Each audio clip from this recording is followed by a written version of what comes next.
Il était une fois, dans les vastes étendues glacées d'Asgard, le royaume des dieux nordiques, un forgeron habile nommé Eitri.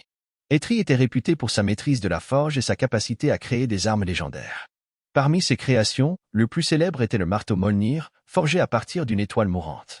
Un jour, Thor, le fils d'Odin et dieu du tonnerre, se rendit chez Eitri. Il avait entendu parler de la puissance du marteau et souhaitait en posséder un. Eitri accepta la requête de Thor, mais à une condition, il devait l'aider à forger le marteau lui-même. Thor, impatient et plein de confiance, se mit au travail. Il souleva l'énorme enclume et frappa le métal en fusion avec une force colossale. Les étincelles jaillirent, et bientôt, la forme du marteau commença à prendre vie. Mais il y avait un problème, la poignée était trop courte. Eitri observa la situation et dit à Thor, « Pour que Mjolnir soit parfait, nous avons besoin d'une poignée plus longue. Trouve un morceau de bois d'if sacré dans la forêt de Yggdrasil et nous pourrons terminer le marteau. » Thor partit aussitôt à la recherche du bois d'if. Il affronta des créatures maléfiques, traversa des rivières tumultueuses et escalada des montagnes escarpées. Finalement, il trouva l'arbre sacré et coupa une branche pour la poignée.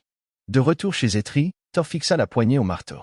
Lorsqu'il le brandit, une énergie électrique parcourut son corps. Mjolnir était né. Eitri inscrit des runes magiques sur le marteau, conférant à Thor le pouvoir de contrôler la foudre et le tonnerre.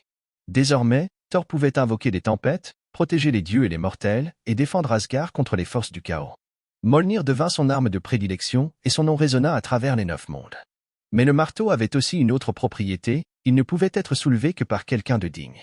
Si un être indigne tentait de le brandir, il resterait immobile, ancré au sol.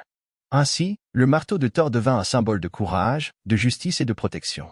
Et chaque fois que le tonnerre grondait DNS le ciel, les mortels savaient que le dieu du tonnerre veillait sur eux.